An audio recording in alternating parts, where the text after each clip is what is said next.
a Haitian think I owe him something. Yeah. Can you imagine that? I don't owe you nothing. Yeah. When my mama was on welfare, what was you? And Shakira just keeps dancing. The bitch don't lie. Bro, I mean, she goes, if my hips don't move, the record's not a hit. It's like,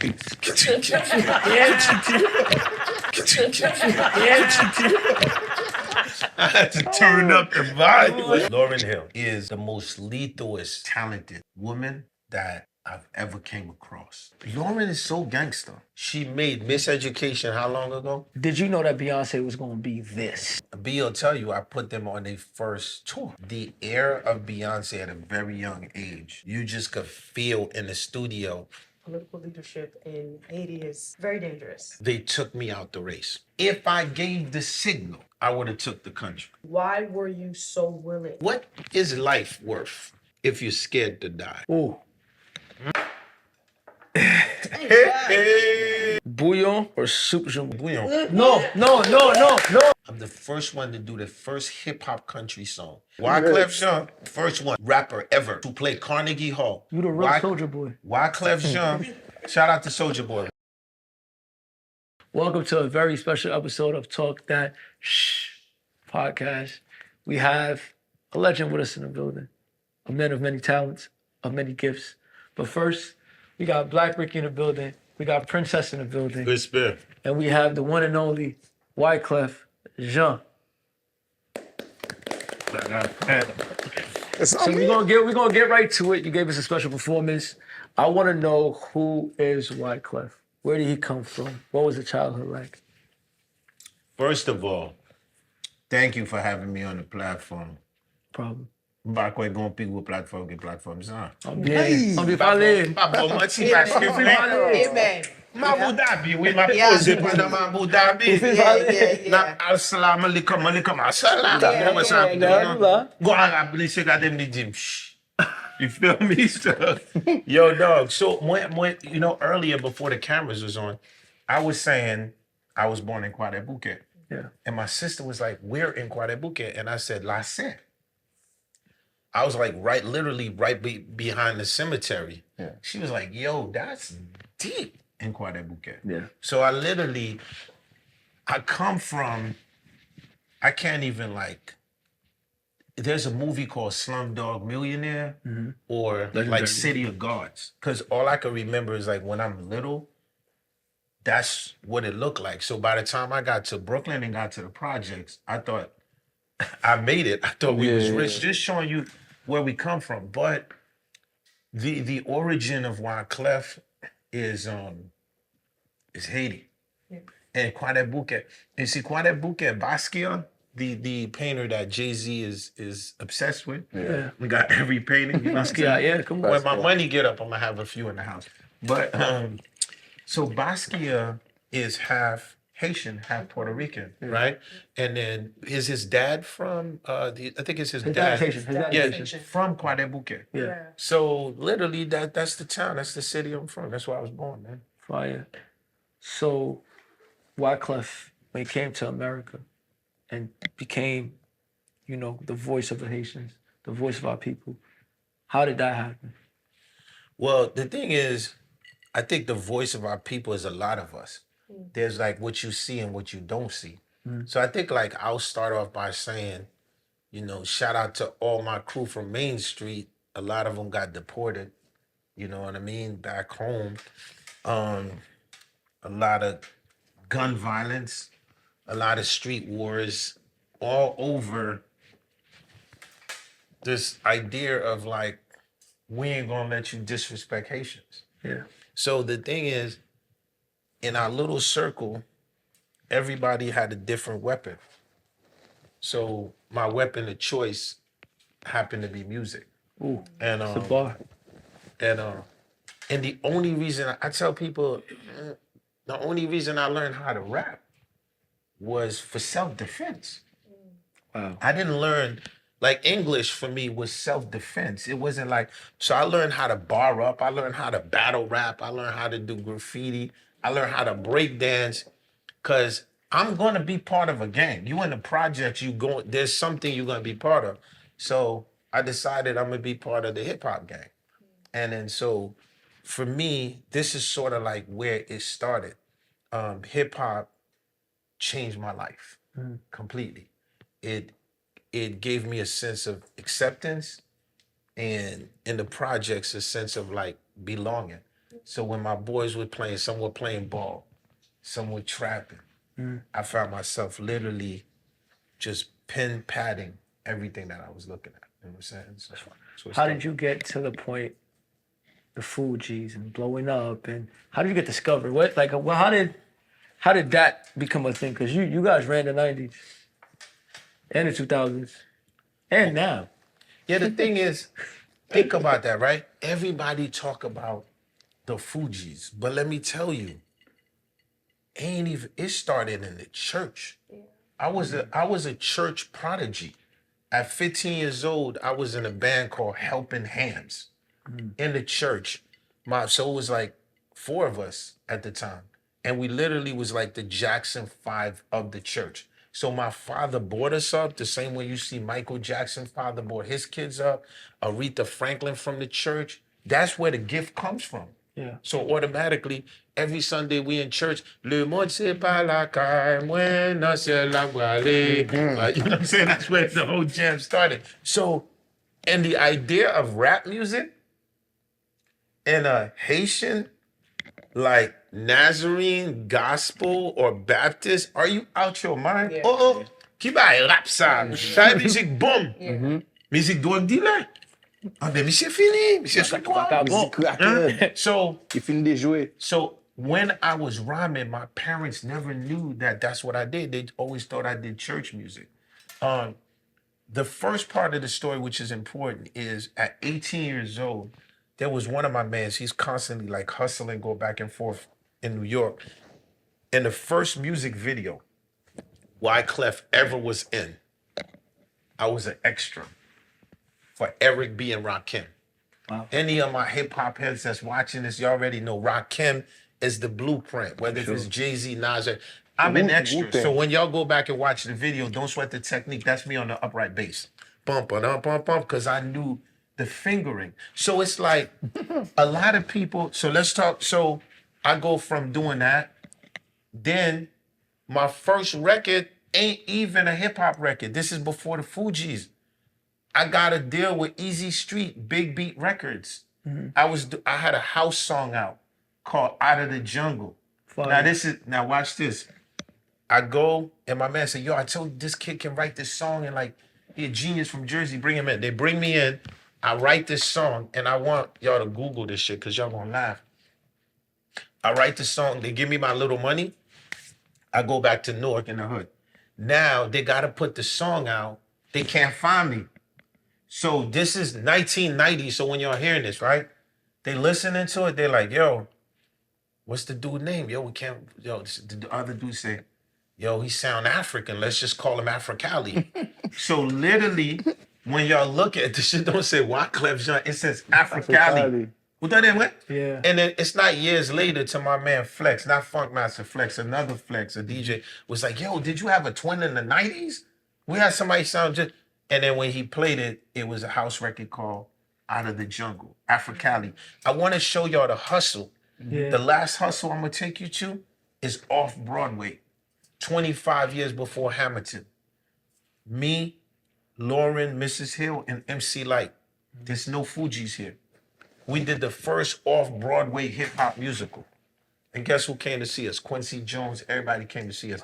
And it's documented, that's this, like we was way advanced. Like everybody going to see Hamilton now. Yeah. But this is back. So I take you there to only lead you to, so by the time the Fugees came to be, it wasn't Fugees, it was called Refugee Camp. Yeah. Right? The reason why, because at the end of the day, we came in the game, anybody, and what's funny is, y'all like the new Haitians. Like meaning like y'all that's what I said, like everything I did was literally for y'all. Cause my generation, they wiki wacky. Washi washi. You feel what I'm saying? Like 1 second they here, next second they here, right? Cause I ain't gonna even get into that. But just saying, right? And what I mean by I knew that y'all was coming. 1994 is the first Fuji record. Yeah. Like, Haitians didn't get put on to the Fugees till Killing Me Softly, Ready or Not, the big commercial stuff. Yeah. I'm talking about Fugees came out 94, Underground. The first song on the album was a letter to the Ku Klux Klan. And the letter said, yo, it's a new era, it's a new generation, it's a new set of kids, and we ain't going for none of that no more. This was the tonality. This is how we set off the record. Now, when y'all go back and listen to Blunted on Reality, all you young ones, right? There is a skit on the album where Prize is trying to talk to this girl, and she's going with it, but the minute he says he's Haitian, she's like, ew, you Haitian? I don't want to have nothing to do with you. We put that on the album. So the first, and this is not the score. That's what I'm trying to tell you. Yeah. There ain't no 10 million records here. This is just us coming inside of the game. So at the end of the day, for you to be bold from the gate, and for you to not have nothing, and for you to say, okay, I'm gonna rep my flag, I'm gonna rep my country, I'm gonna talk about the situations of America, that's the backbone of who the Fugees is. I think I want to touch into something that Angelo beautifully talked about your childhood. And the first thing that you talked about was Quite a Bouquet. But I believe it was in 2012 that you released your Purpose and Immigration Storybook, right? And in that intro, you talk about eating dirt. Yeah, With your mud brother. pie. Right. Yeah, Who's now an attorney. yes. And Samuel Jean, yes. attorney in California. Yes. Yeah, Boston University. yeah, he went to BU. There you go. He's smarter than me. No, everyone is smart. But, and in that fun fact, I remember watching an interview where somebody said, well, basically alluding to, are you embarrassed to talk about this because this is how people see Haiti? And your response was, well, it's not just Haiti, it's Africa, it's India, it's all over. What would you say to that little boy who had that experience today? Well, I think the little boy who had the experience today was always proud of who he is, right? Understand this. One problem that I had is when they was doing these posters and these little videos saying, hello, if you want to feed a child from Haiti, and then in the background they got some dude, little kid running naked. I'm like, no, this is not what we about, because you want me to tell you, I'm gonna tell y'all, I'm gonna mess your minds up. Do you know when you poor and you like poverty, you think when I was eating a dirt pie that I thought something was wrong with the dirt pie? Wow. You don't think I thought it was velvet cake? I thought it was luxurious. Because that was the reality of my luxury. Yeah. So at the end of the day, I can't be embarrassed about who I am, because when I travel to India, I travel to Brazil, I travel to Africa. Everywhere I go, this is the common story. Yeah. It's called famine. Definitely. And the thing about it is, what I try to show the youth is that one thing my mentor is Quincy Jones. He passed away. He's one of my mentors. He's the one who did Michael Jackson, Thriller, everything. That's my OG. One thing he said when I came in the game, he said, look, what do you want? The short game or the long game? I said, Q, I need the long game. And he said, be ready to fall. He said, you'll be ready to fall. He said, you're going to fall like 150 times. And he said, but when you rise, you're gonna rise over the fall. And what I'm telling the youth is like, embrace the fall. Embrace the failure. Because only then can you get to the success. And then so for me, to answer your question, that little boy, I would tell him, embrace that failure, right? Talk about it. Because only then you can take it, fuel that failure, and then you turn it into success. But you always bring up the youth. I remember, again, when you were running for presidency, they asked, what are your top issues? And the first thing you said was, not education, not small businesses, not this, the youth. With someone with the experience that you had, I noticed that you categorized this as a failure. Is it really a failure, or is it a win? Because if How do you pronounce your real name? Well, you mean how do I pronounce my whole Your name? whole name, yes. Nel, Nel, Us, Us, Wyclef, Wyclef. Jean. There you go. Yeah. So, Don't ask my American friends to wait. pronounce that. They already call me Gene. That's fine. But Wyclef Gene. would you want Nelly's to really believe that this is a failure? Because if you didn't go through this, you wouldn't be the man that you are today. So wouldn't you say that it is actually a win? Well, no, failure breeds success. There's a philosopher. His name is Confucius. And this philosopher says it's not what you do when you fall, but what you do when you get back up. So I categorize failure as part of success because when you beat me down and then I rise to the occasion, I get stronger. Yeah. I wouldn't be that stronger if I didn't go through everything that I went through. Fire. Yeah. You know, we was from mud pies, eating mud pies. We got a meal for you prepared by Chef Star Delights. Sorry for the delay. You know, I ain't gonna hold you. Oh, Hey, bottle real quick. hey. Princess, take one of the bottles out. I ain't gonna even hold you. All right. You know, you already know when I see this, what I want to be like. I want to be like, from Haitien, who connaît, who c'est le numéro. This is straight up. Moi pas vle tête poule, moi pas vle Kentucky Fried Fried chicken. Start. Lily. Let us know what's for dinner today with Wyclef. Okay, so we have some Dijon. Okay. Bang, Say it a little louder. We have some Dijon. bang. Salad russe. Mm-hmm. Which one is that one? Salad roots. This one. Stop playing. Macaroni gratinée. That's my gratine, and this is the salad. Yeah. Yes. And we have some cordon. With beets. How you say beets in French?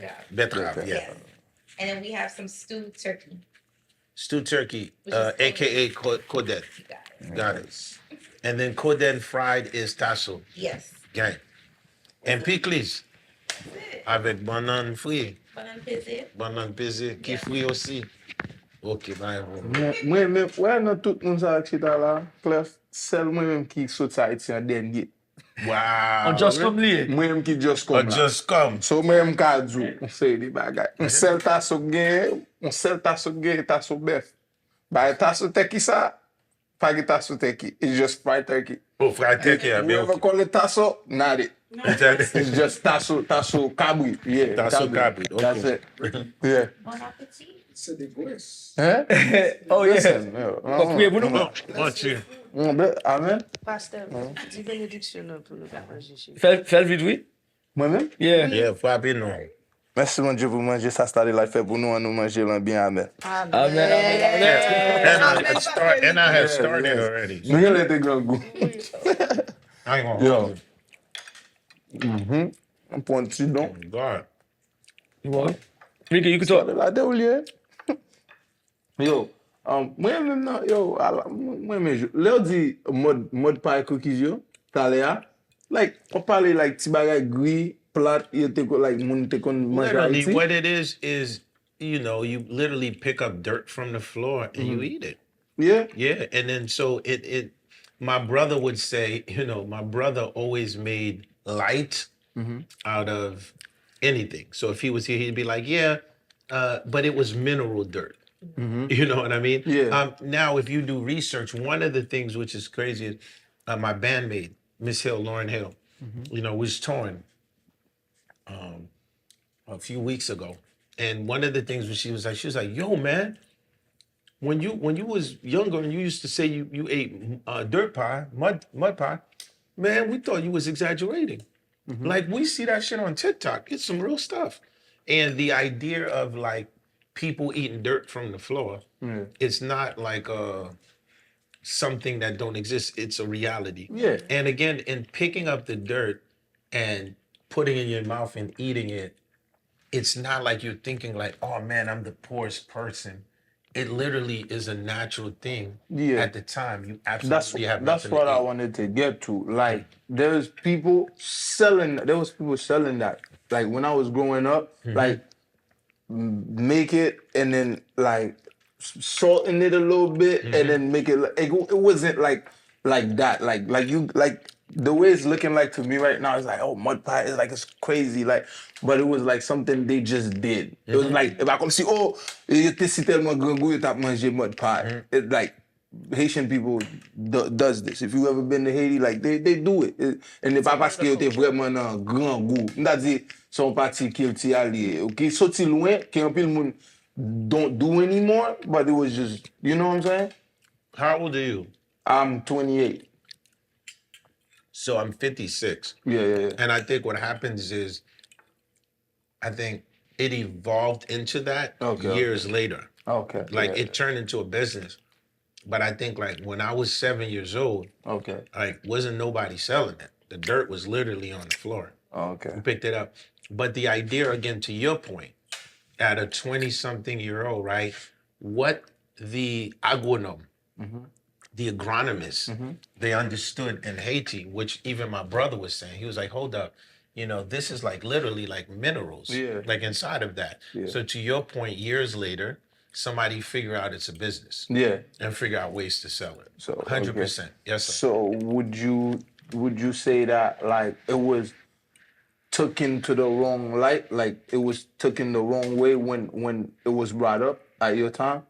No, I would just say that at the end of the day, at my time, it was an experience of the moment. Okay. You know what I mean? I think like we all have experiences of the moment, but the most important thing is the word evolution. Yes. Like what was yesterday can't be today, and the idea of growth. So past these experiences, we learn and we grow from them. That's You know what I'm saying? I do want to ask you quick, right? Rapid questions.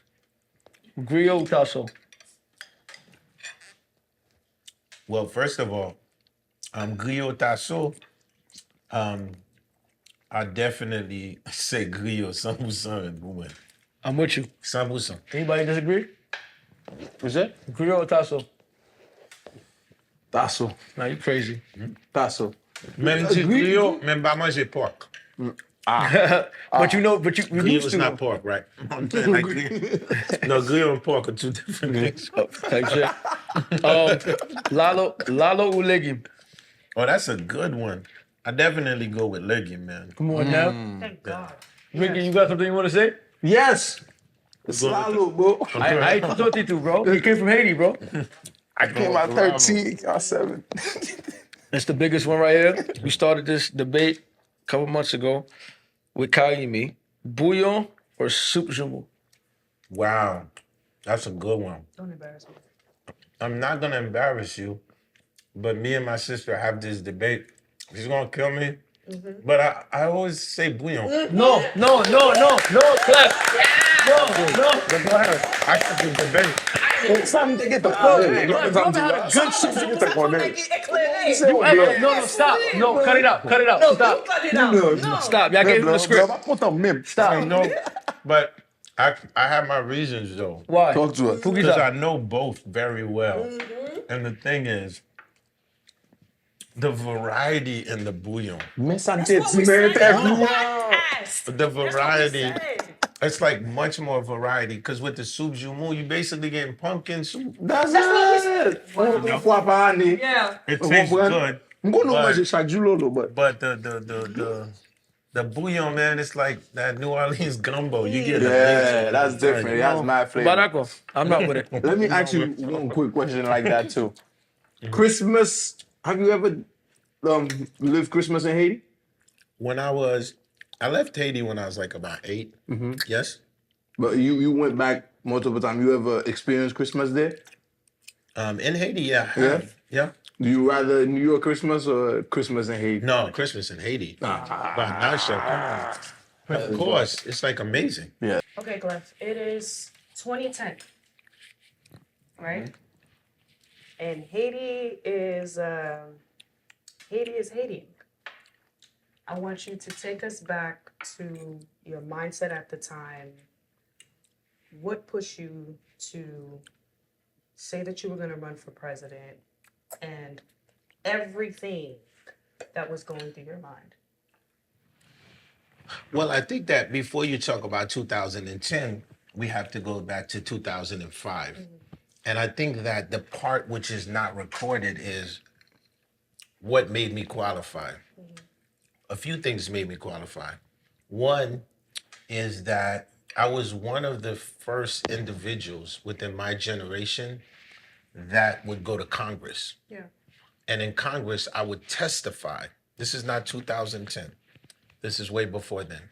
I would go to Congress because I would want to change certain policies and certain bills. So at a very young age, one of the bills that I wanted to help change was the Hope Bill. The Hope Bill was tied to a bill with Vietnam. Why I wanted to do tie the Hope Bill? Because at the end of the day, I feel like one of our natural businesses in Haiti is industrial. Yes. So I always say, like, if the wheel's not broken, like, don't fix it, right? At the end of the day, who was making the baseballs? We were. And you could go back to different things. So that's one of the things that constituted me running and feeling I can help. The other situation that I was dealing with that y'all don't know, you're in my house today. If you look behind me, the camera can't see this, you see a picture of the General Colin Powell, right? Colin Powell, you see it over there. So now that I told y'all look and y'all be like, oh shit, that's him with Colin Powell. Colin Powell was the general under George Bush. At the time, George Bush gave Colin Powell the order to take Aristide out of Haiti.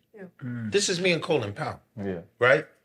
So did I agree with George Bush or Colin Powell? No, I didn't agree.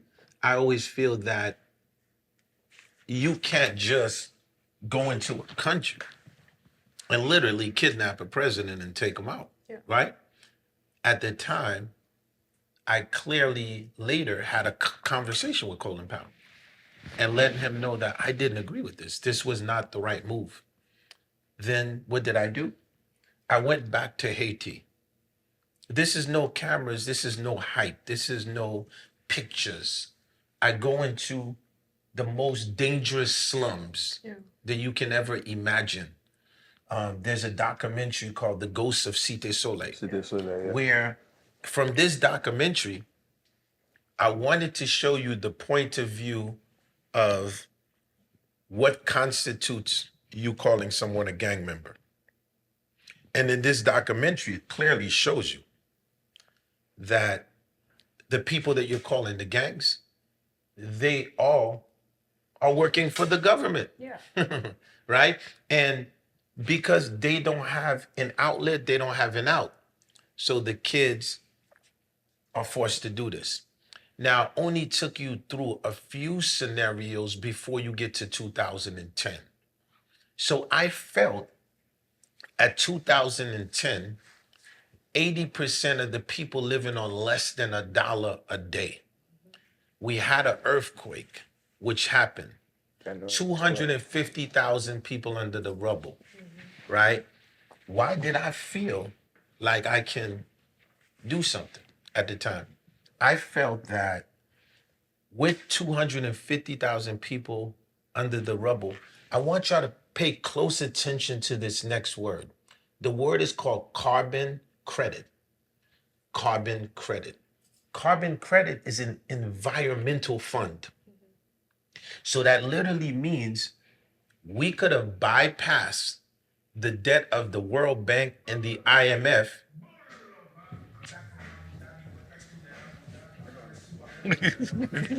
Yo, how did that was crazy? Like, yo. Go ahead, yo. Yo, that timing right there was like, yo. If y'all know what it says, like if y'all know the That Bali was Boulevard, crazy. as he's saying that, Yeah, that's what Bali he Boulevard means. was like, yo, get him. Get him, bro, get him. He like, yo, get Yeah. him. Do not like. Do you want to share your earthquake? But that was a cue. You said? You want to share your earthquake experience with them? After? No. I was in Haiti at the time, Clef. You was in Haiti. You knew the work. You knew what we was really doing.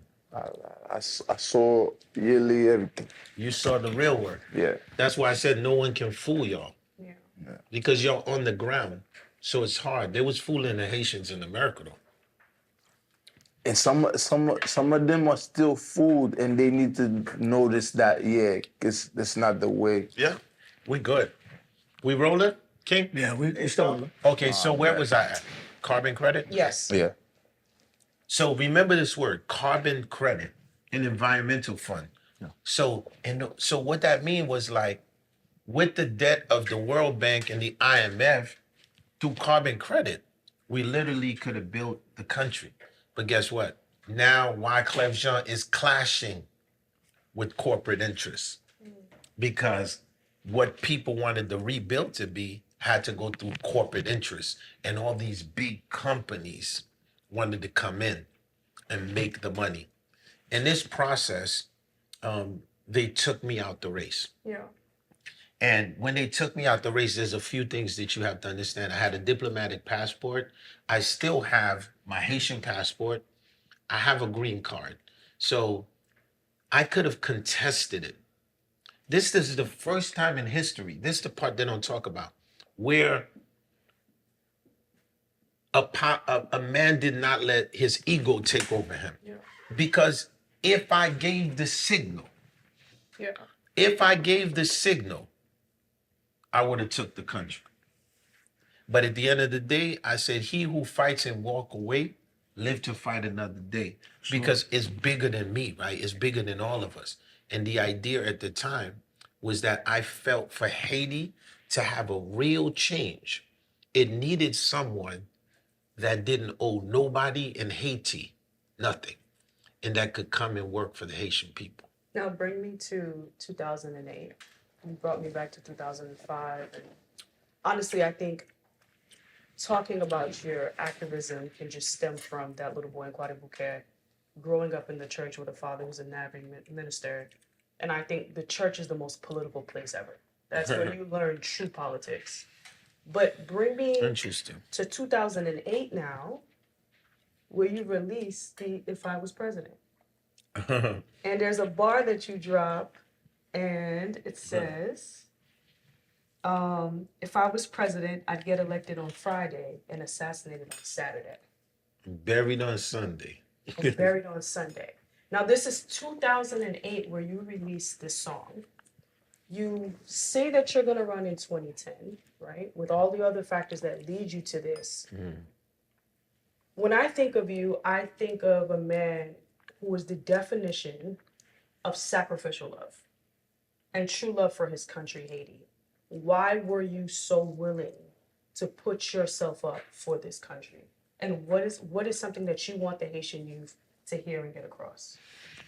Well, I was willing to do that because long before us, there's stories, right? Because what makes us think like we can do what we do is we see people before us doing it, Yeah. right?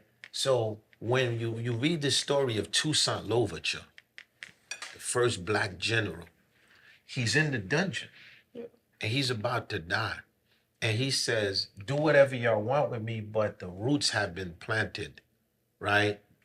How bad can my sacrifice be as the next one in line? Yeah. So at the end of the day, I had to do this because y'all were coming. You see, and I knew y'all was coming because this is something that people don't know.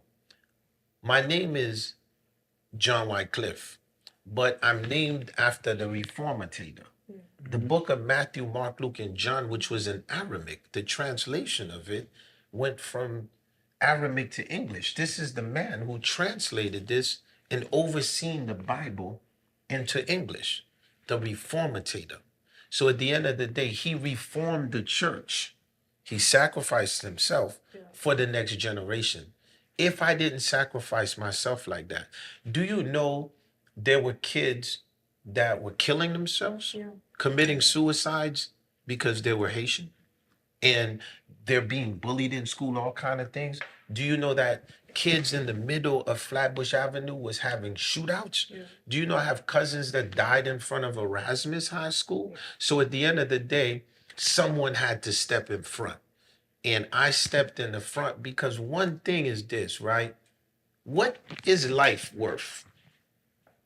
if you're scared to die, Ooh. right? Because at the end of the day, death is gonna come regardless, right? inevitable. But what you do when you alive is the most important thing. So my thing was like, when I put myself in the front, man, you saw everything they tried to do with me, but look at y'all, Yeah. right? At the end of the day, because of what I've done and what I've sacrificed, right? Which people don't understand. You know, it's crazy because people think a Haitian think I owe him something. Yeah. Can you imagine that? I don't owe you nothing. Yeah. If you wasn't there with me in the projects, For sure. you ain't get no. I ain't get no money with you. When my mama was on welfare, where was you? Yeah. You know, when we stuck up the little grocery store, dude speaking Arabic, where was you? When they called my grandmother, when the security guard looked, when we stuck up that little store, he said, "Do you want me to call your mama or the police?" We said, "Call the police. Don't call my mama." Where was y'all at? I don't owe y'all anything. I owed y'all something. Facts. Because at the end of the day, I knew y'all was coming. Yeah. That's why I sacrificed it. That was beautiful. Yeah. Thank you. Huh? No, I think Haiti it's a tough pill to swallow. And I think a lot of people say that they're ready for the cause, but they don't understand the sacrifice that comes to be down for the cause, right? That's right. Haiti is now Legit, being legit used sacrifice. as a marketing tool. It's the new beautiful thing to hop on. We love being Haitian, but do you actually understand what it means to be Haitian? Right? It is a bittersweet thing to be Haitian, and how you continue to show up for us even when we reject you is something that's notable. And it's honorable, and I do want you to know that the youth and everybody else is watching you and that you are legendary and that we really do honor you. Well, I think y'all legendary. And to your point, what I would say, people be like, "Why are you so optimistic?" Yeah. Right? Because my friends are people with billions of dollars. Yeah. And I'm always like, "Yo, let's go invest," right? Yeah. Because you got to think like, I'm investing in different places. Like, you know how much it hurt me to look at the country and says, DR has Punta Cana. Yeah. And I'm like, yo, sell me an island. Like, just what's the price y'all want for it? I said, sell me the island. I'll literally put my own security on the island. I'll put everybody on the island. Sell me the island. Because I said the amount of diasporas that's outside of the country, if they knew that something was on the island, like equivalent to the DR, the Haitians would go spend their money there. Yeah. At the end of the day, when we look at Haiti and they say, why am I so optimistic? I'm optimistic because there's a place called Jacmel. Yeah. And in Jacmel, there's a robotics program. Kids are coding. They're doing AI. You know, I'm one of their sponsors. And they went to Greece last year, came in number 3. Yeah. This year, they're going to Panama. And can you imagine young kids are coming up with AI solutions for the environment? Yeah. They're building robots for transportation. Right now, I'm trying to figure out how I can create a drone company for transportation, a pilot school for the kids to fly these drones into different destinations.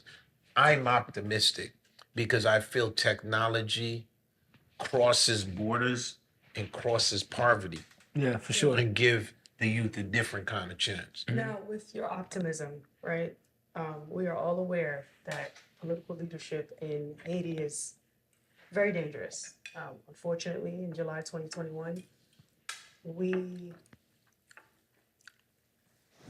some of us, I don't want to say witnessed, but we had to come to terms with a headless society that made the decision to assassinate President Jovenel Moïse. In your run for president, and even after you stepped out of the campaign and you decided to help former President Michel Mateli, there was a shot that was shot at you. I know that this question may seem repetitive, but did that risk make you think twice about speaking out? Or do you think that added more fuel to your fire? And this is like when the attempt. Yes. This is the attempt to assassinate him. Yeah. Well, when he was shot in the hand. Well, the thing about it again is I was raised on Flatbush. That's a good way to put it. You know what's crazy? Yo, my a answer, book- my answer I to knew he everything. was gonna Nah, do talk about that. my answer to everything because I'm Haitian. Haitian from Brooklyn. I'd be like, yo, I'm Like, Haitian. That's I gotta that's my understand. answer to everything. Yours, I'm from Flatbush. Yeah. No, I'm saying like that's the first stop.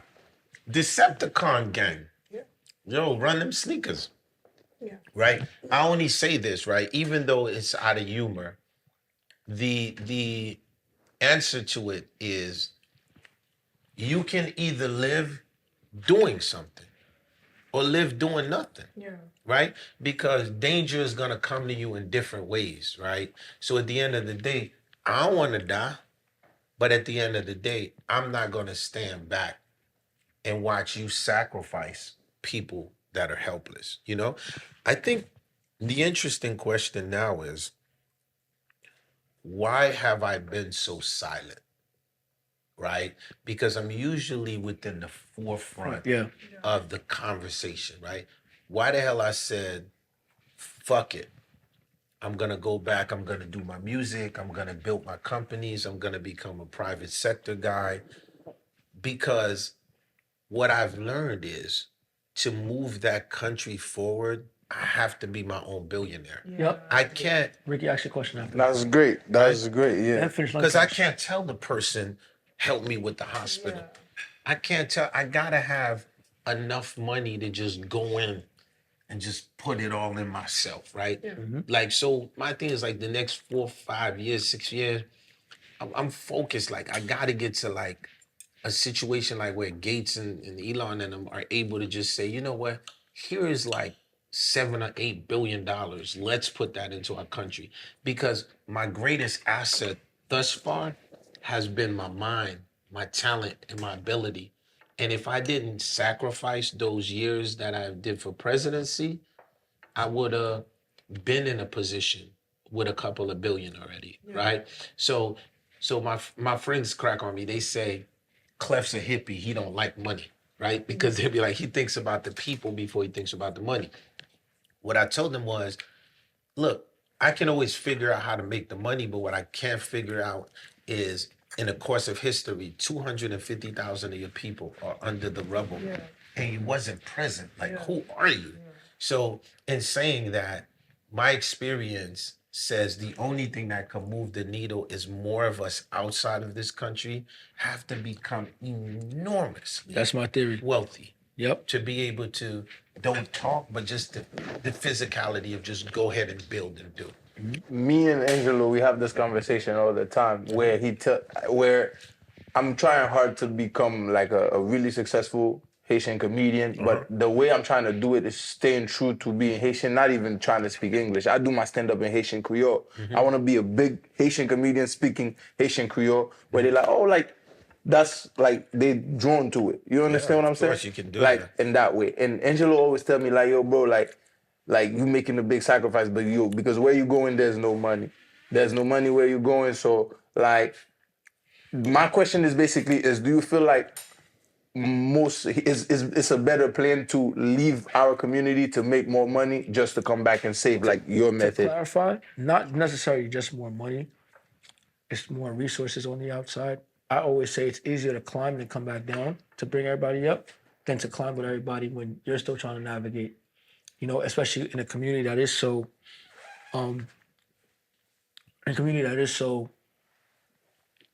impoverished, and again, we don't have as much resources. We don't have as much people at the top. So again, I'll bring you up all the time. You are literally the only one that we know publicly that has made it mainstream and has been able to, again, for somebody like me, I don't have too many roots to Haiti. I was born in Haiti, but I was raised here. So you are my first introduction to Haitian success in America, and even seeing that to the highest level, to the highest degree. I cannot name somebody after you. And I know the impact that you've had on more of us than, you know, everybody else. So just to piggyback off his question of like, yo, what do you think is the best method? Is it because I believe that you came the flag on the Grammy stage, you represented us on bigger stages where again these people can look at us, the people with the money, the people with the resources, the people with the power can look at us and be like, oh, they're special people compared to just entertaining our own people. I think that's very counterproductive. But I also, in the same breath, feel like if there isn't that disconnect between me and Ricky's thoughts, there is no progress. So Yeah. I would say at the end of the day, if you don't have money, you can't do nothing for nobody. Yeah. And that's really the reality. So at the end of the day, everyone talks a good game. And even like when people are like talking about what they gonna do for Haiti, I mean, bro, if like they can make like if they could make $1 million for every clickbait, they would be sitting at $1 billion. I credit them for the number one thing that they're good at, which is talking, right? Action is the physicality of action. The number one thing is economical freedom. yep. If you don't have economical freedom, you can't do anything. I was able to go back to that country, and I was saying earlier, like NBA YoungBoy, man. And I used to just throw money on the street, like find people and be like, yo, let me, you know what I'm saying? And if I could do it back again, maybe I wouldn't have done that. And I would have been like, yo, let me build like 7 factories for them, you know, Yeah. let me put up, because at the end of the day, it's like the money means nothing unless it's a lot of money and that you're bringing big companies in to do big things.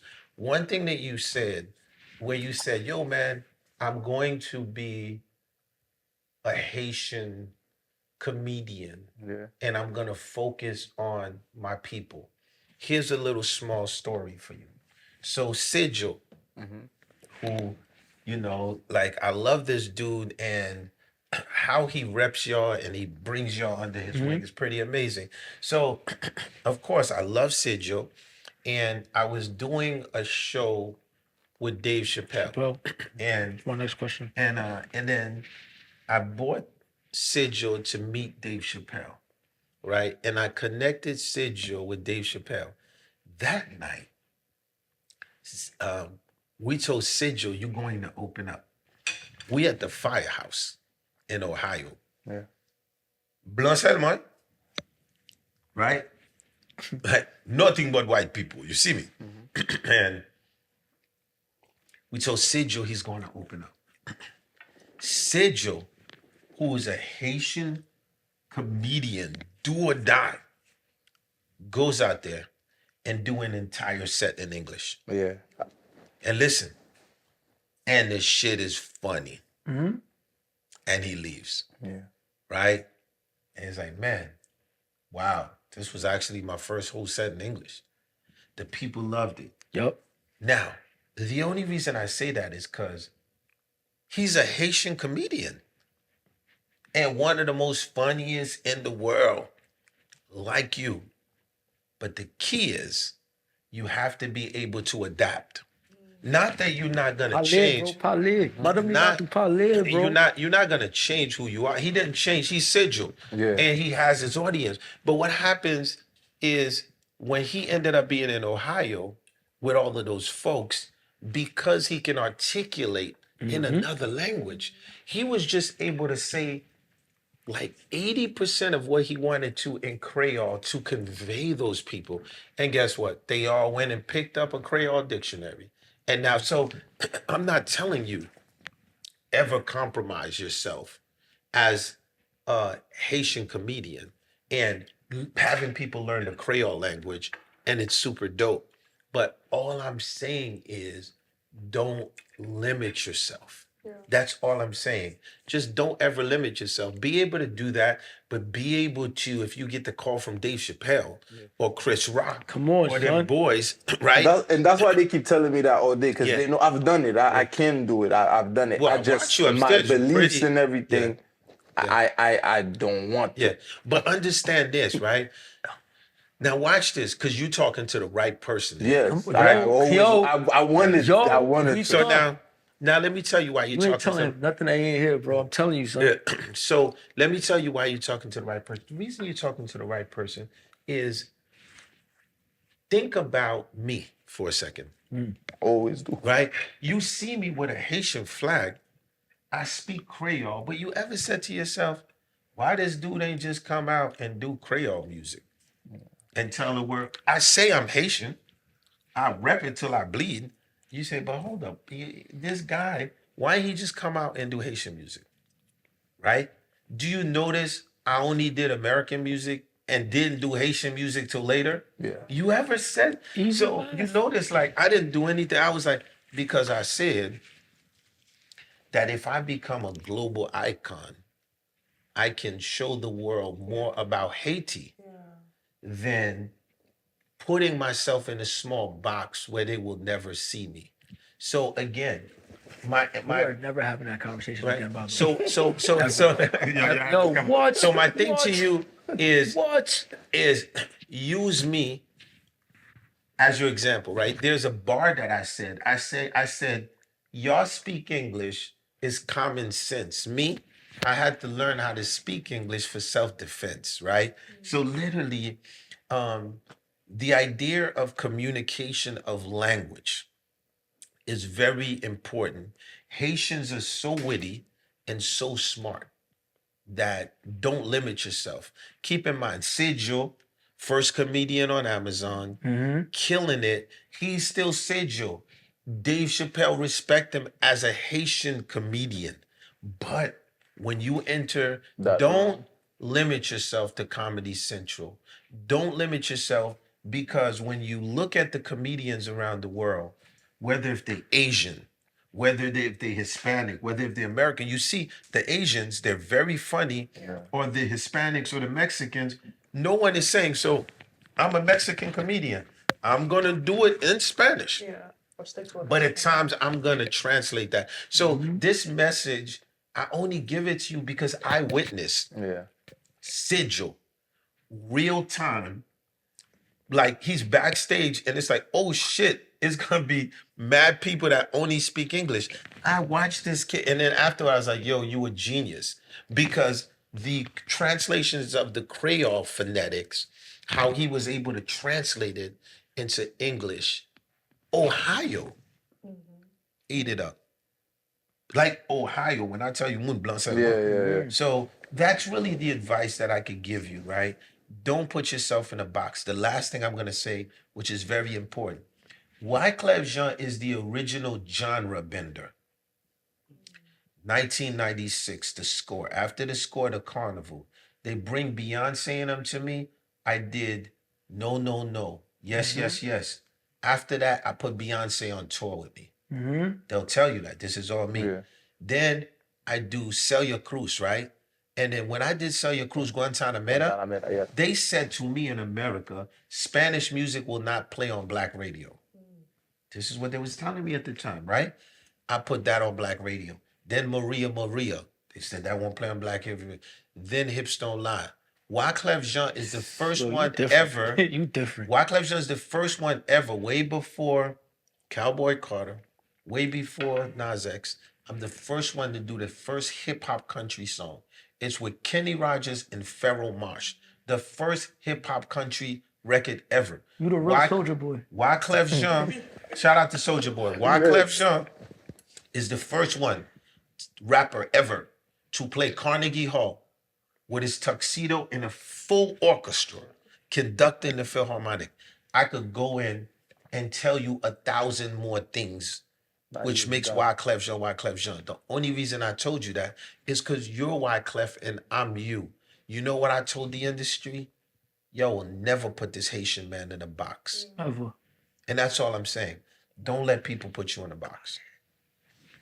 Real quick. Damn, you touched a lot. No, it's just, I you do know what not. I'm saying? I You didn't want to good. You over good. talk, Listen, but because we I wanted to make sure, because you know the he people needed watching that. it. No, we definitely needed that for sure. Just, you know. I want to know. You brought up Beyonce. You know, I cannot. We just brought up the Queen. I cannot not talk about her. Yeah. And we've seen the footage of her talking about Wyclef had to get on a plane, and we got 30 minutes with him in the studio with Destiny Child. How talented was Destiny's Child along with Beyonce, Kelly Rowland, and what's her name, Michelle, right? Oh, how talented were they that you were able to work with them, create a hit song, and did you know that Beyonce was going to be this? Well, I said it in the rap. I said they went from a dream to the Young Supremes, and this is before they blew up. So not only did I did the song, B will tell you I put them on their first tour, Yeah. right? So the thing about me is, So this is documented. You put Destiny Child on their first tour. of course, not only is documented, you could go online. Beyonce. No, I'm sure. I just needed that for the Yeah, I put them on their first tour, Canada, all over the place. She talks about it. But the thing about it is, I knew that Beyonce was special. Yeah. Do you know how? How? I'm gonna tell you. Because they were opening up for me. And anybody that been to a Wyclef show, y'all know like I am the master of performing. Yeah. Because I studied the greats before me, whether if it's Prince, Cap Calloway, you know, you come to it, you know, you was at the Blue Note. Yeah. Like what I do is insane. You different. Go crazy. Yeah, but it's insanity. So every time Destiny Child finished performing, and I'm about to perform, Beyonce stands on the side of the stage. And she's watching the performance like a hawk. And I said, that one is different. Because that's what I used to do. Yeah. I would stand, you know what I'm saying? Prince will be like, yo, Prince, he'd be like, yo, I'm going to play, they play the Garden, and then he's going to do some small club in the Village. Who you think's there? I'm right there in the front, like this, like studying. You go, what? Yeah. Then I get the call. Then I'm invited to, jam with him in California. So for me, you can always see that. You know what I'm saying to you? And then a lot of people, okay, let's do a clarification to why you're saying that, right? So this is why I love your generation, because y'all don't be like, Wyclef owe y'all anything. Y'all be like, Clef done enough. Now we gonna show him what we gonna do. For sure. Now let me show you something. You see the ranks of me, like Beyonce, Whitney Houston. You can keep going, right? Now, but I'm a Haitian. So one of the backlashes that I got was when my generation was like, oh man, you doing everything for all of these American people. You ain't really putting no Haitians on, man. Like you're not, right? So let's talk about this. The biggest rap group that I know in the era that I came from that was doing like hip hop Creole at the time was Barricade Crew. Let's go, DC. And Rock Fam. Yeah. I put them on BT. It's the biggest platform in the world. Let's talk about it. Let's talk about it. Jakut Music. I put them on MTV New Year's Eve. T-Vice. I put them on BT. I only say that, right? Because the machine that I work with has nothing to do with Creole music. Yeah. It's literally like me taking a chance and telling my programmers like, yo, man, give these people a shot, right? At the end of the day, I believe that people have to believe in themselves. So for me, at the end of the day, when you believe in yourself, you have no excuse. And if you're great, you're going to make it happen. So I always tell people at the end of the day, no one owes anybody anything. The only thing that you owe is yourself. And at the end of the self, be great, take care of your family, have love for God first, and everything will manifest. I do want to get to, you've worked with some incredible women, right? Like you've made some of your biggest hits with incredible. I need to know, you can make it quick, between Whitney Houston, Beyonce, Shakira, and Lauryn Hill, what are so special about each of them individually?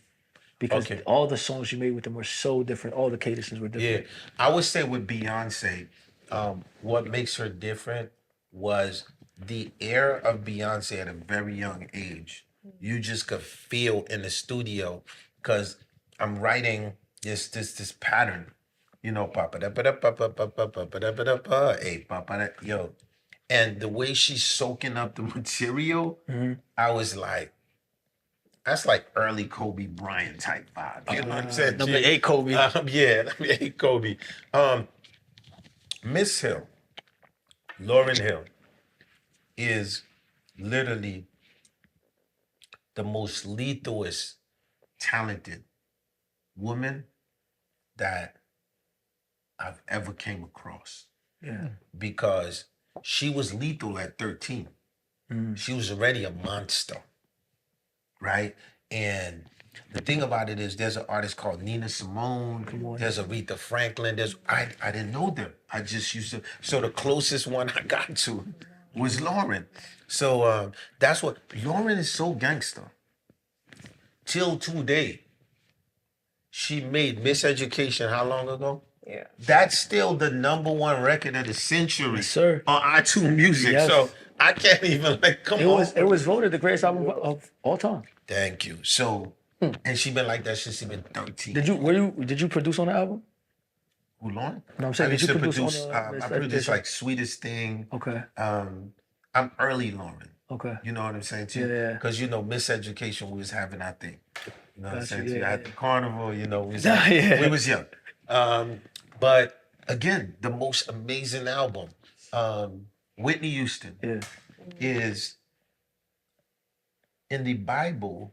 They speak of the angels that would sing. Yeah. And when these angels sang, you know what I'm saying? Like you can either cry, but the angels had the gift, they could sing and they could produce life. Whitney Houston, her in the studio and her angelic voice, will make anyone cry out of joy. You know what I'm saying? Yeah, you were placed in such a like specific time of music where you got to, that Whitney era, especially around the time you got to work around her prime. Right? Well, I had to bring Whitney back. Okay. So Clive Davis bought me, because this is 8 years prior to Whitney. So understand. So I'm the one that they bring to bring people back. So Whitney, I had to bring back. Shakira, they wanted to blow in the United States because they never had a song for her. And I ended up giving her the #1 song of all time. So that literally means like I broke Michael Jackson, Elvis Presley record. Yeah, the Haitians did that. No, man. come on, you did that for sure. So what made Shakira so special? What made Shakira so special was, as a Haitian, like in my roots, like Haiti and Colombia, you put us in the studio, you know what it's going to be. That song is mission, bro. But do you want to know a fun fact? Yeah. And everybody go research this, right? And this is why the world called me a genius. You feel what I'm saying? I don't want to have my Kanye West moment, but Bro. this is it, right? But listen, Tony, do y'all know that song, I did it 2 years before Shakira? It's on a movie called Havana Nights, and the first artist I had voiced that song was Claudette Ortiz from City High. So now go back and listen to the original Dance Like This. Remember I say that failure, you have to take it and breed success? I felt like, the record was a hit, even though it didn't work. And then 2 years later, they bring Shakira. Y'all gonna love this story. This is the hardest part about the Shakira in the studio. Man, we in the studio, me and Jerry, working on this beat, we working on this groove.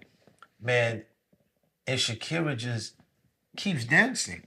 So I'm extremely The bitch don't lie. bro, I'm extremely distracted, right? Yeah. I ain't gonna hold you. I feel you. I ain't gonna hold you. I'm trying to do this beat. And then she comes, she goes, if my hips don't move, the record's not a hit. Man, I was like, I had to turn up the vibe.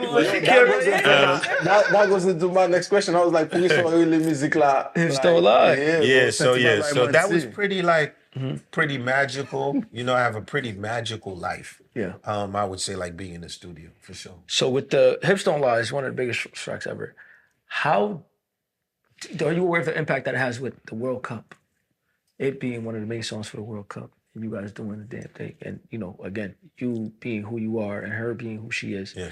In that world, the effect that it had on the soccer space, the soccer community, especially at that time. Yeah. Could you speak on that impact, the global impact that it had?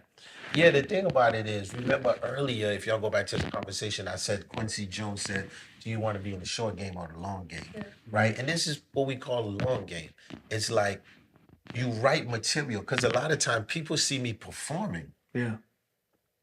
right? So a lot of people from my era are great performers. They not here no more. You be like, oh, but they wrote this. Nah, they didn't. Somebody wrote the song for them. They're singing it. Yeah. I wrote this stuff. So in writing this stuff, we get the call from the World Cup. It was pretty amazing. Red One did the remix, and then we found ourselves again. So for me, you saw me at the World Cup, right? Again, amongst all of the foulness, how people be coming at me, Haitians, you know, and I ain't talking about your generation. I'm saying that Nah, yeah. my generation is okie dokie. I'm always gonna say that. I still show up with my flag For sure. on my head because it's all about y'all. So it was a great opportunity. Past that, I got real tight with the World Cup, and I did a second World Cup anthem. So people should look it up. So not only did I did one anthem, the second one I did was with Avicii and Carlos Santana. So look that one up, because the Shakira one was so big and y'all was so focused on that, y'all missed the one that I did in Brazil. So, but keep in mind, for you to do 2 World Cups, I mean, pen the stuff. It's a great thing. Yeah, for so sure. I'm praying there's a new World Cup coming out next year, so we'll see what happens. Shout out to Elisha for that Elisha. question, my brother Elisha. Have you heard the Central C and Sexy Red sample for Sweetest Girl? Yes, I hear every sample because I have to clear the sample. Come on, yes. How do you feel? Because Sweetest Girl is one of the classics that we love. How do you feel about their sample of the song? I genuinely like it. Yeah, I ain't gonna lie. yeah. But listen, every generation, like whether if it's them, whether if it's the WizKid, whether it Khaled doing Maria, Yeah. I love it because at the end of the day, yo, Killing Me Softly was in my song. Yeah. I like flipped it and loved the song, you know. Guantanamera, the original wasn't mine. It was Celia Cruz. So I think it was pretty dope. I really liked it. Yeah. I think it's tough. You brought up Kanye West. You have a song called Kanye West with Jeffrey. Young Thug. Come on. Whoop-de-doo. And You feel Young me? Thug got a song called Wyclef. Yes. On that same album. How was Young it Thug like? has a song called Wyclef Jean. Yeah. Wyclef Jean, yes. And then you guys have a song together called Kanye West. Yeah. Wait. That's one of my favorite songs. So Jeffrey, be easy. Jeffrey. Cool. I know, yo, It was listen. his birthday. That day, yeah. How was your dynamic with Jeffrey in the studio? Because he's one of my favorite artists. So Jeffrey's Young Thug. How was that working with him? And because I know he's very unorthodox musically. Definitely in the time that he was placed. Could you just explain, like, you know, how it's like working with Young Thug and what makes him so special? Well, the first call I got was from Leo Cohen's. And Leo Cohen's was like, yo, man. You naming some people, dogs. You naming some people, dogs. Yeah. So I got a call from Leo Cohen. So he's like, yo, and he's another one of my mentors. It's my brother though. Super brother. He's the president of YouTube. I know. You know what I'm saying? Yeah, So, I know who you know, that is, bro. You know. So Leo tracks me down like, yo, this artist Young Thug, have you heard of him? He has this song called Wyclef Jean. And because, you know, to use your name, you got to clear it. Yeah. So I was like, yeah, of course, I love Young Thug. He's dope. And cleared this song, and then it was like, yo, you know, twin, I need to work with you, you know. So I flew to Atlanta. And I felt very connected because, you know, he looked at me in the eyes, and one of the things that touched me was when he said his daughter's named Haiti. So he has a daughter named Haiti. He holds Haiti dear to his heart. Yeah. He said, yo, even my projects, man, we call our projects, yo, Haiti. Yeah. He holds that dear to his heart. His talent is enormous. He's very, Different.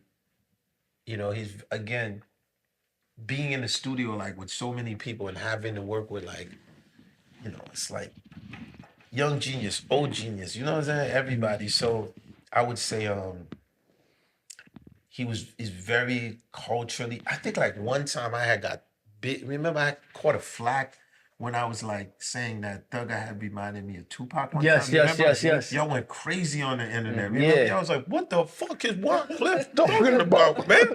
Like, Young Thug is not no Tupac. I don't know who Tupac Yeah. And then I'm like, I actually have met both men myself Yeah. and had conversation.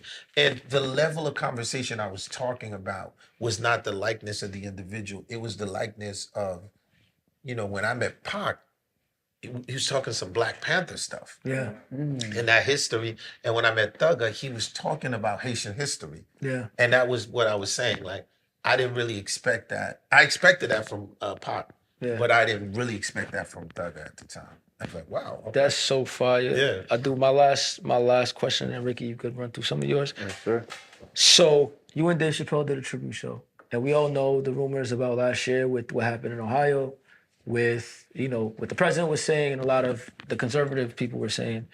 How important is it for you, Sergio, Dave Chappelle, John Legend, who spoke out publicly about what was being said? I don't want to repeat it because somebody who really was talking about it is not here anymore.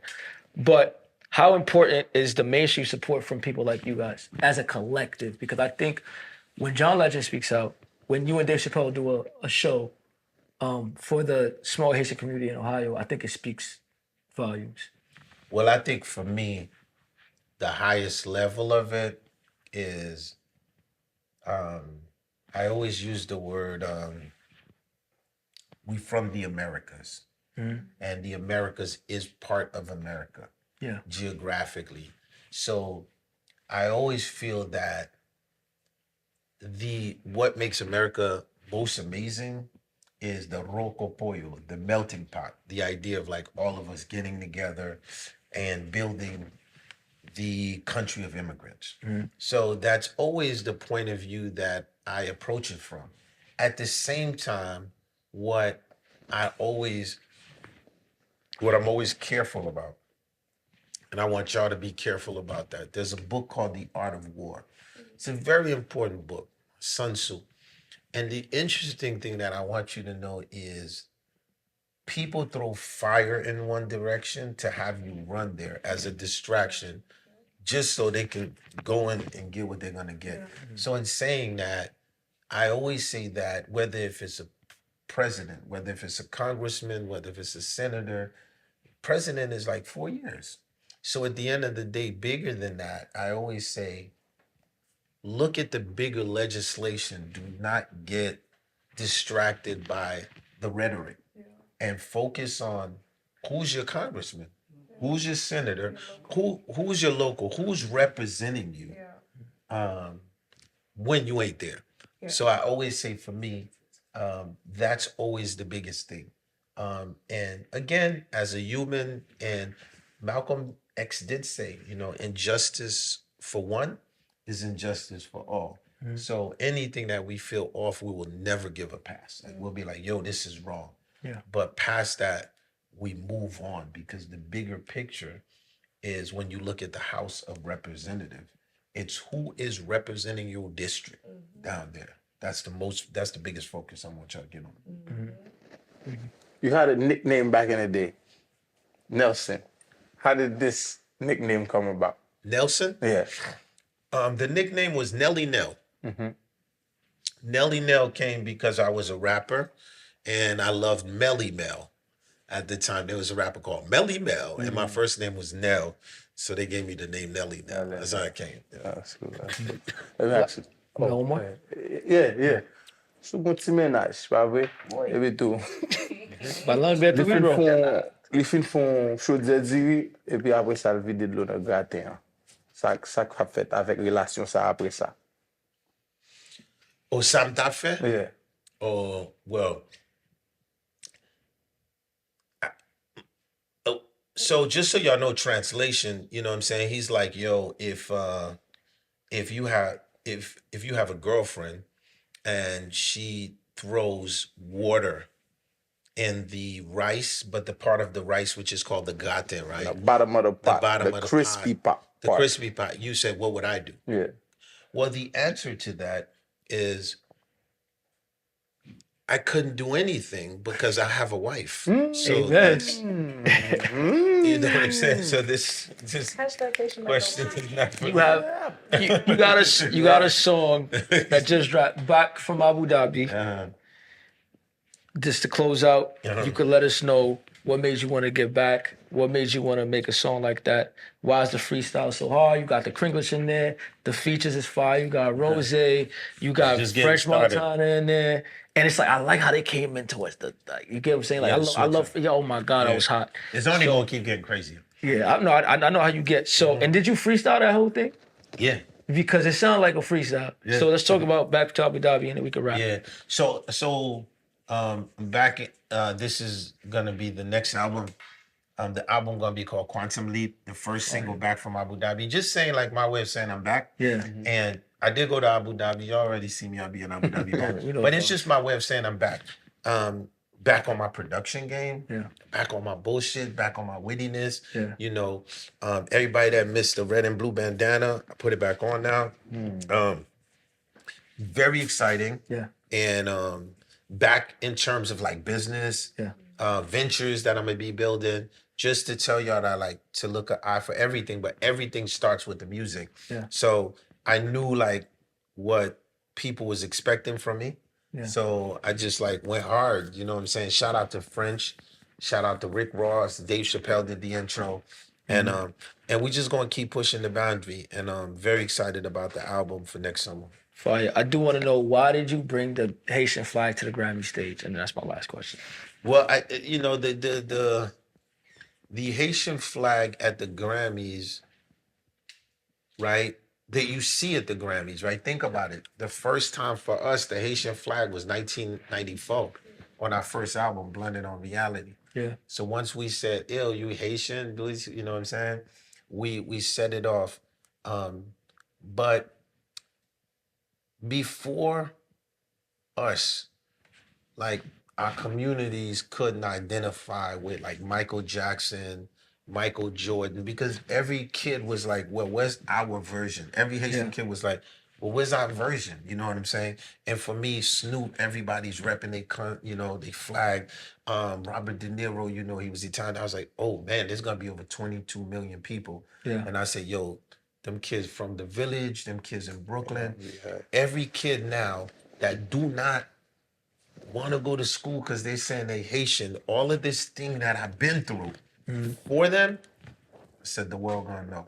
So we put our flag that day to instill that pride in them, so that they know, like, past this day, moving forward, like Haiti is on the map officially. Look, now we here. Yeah. I got a gift for you. So we're sponsored by Chase Sense. Okay. So by Sensi Bon, we know we got some rich flavors in here. So I definitely want to give this to you from Chase Sense. Chase Sense. Yeah. Yo, what up, Wyclef? Chase Sense. 100%. You already know. Actually, I'm on my way to Africa now. So Good to go bottles. good to go to. Oh, while we on the platform, real quick, let me shout out because we speaking of that. Yeah. I just got back from South Africa, so this is the latest plaque right here. Ooh. From Fire. South Africa, like 7 million. Yeah, so this is like I just got back from South Africa. I try to 7 million right here. So You can see it. So literally, all that means is like, you know, I be getting plaques like for the past 30 years. Yeah. And literally, we just got back from South Africa, Joburg. They've been holding on this plaque for like 7 million. And I finally got a hold of it. So shout out to all my people in South Africa. Love you. Miss Hill got a crazy plaque too for the miseducation. Come on now. And then, so remember, y'all want to play the long game or the short game? Long Long game. Let's Legacy go. matters. Brrr. Shout out to Clef. It's a wrap. Wow. Thank you, Clark. I hope I made sense. Thank you. It's a wrap. Yeah. I was What's my shocked. project?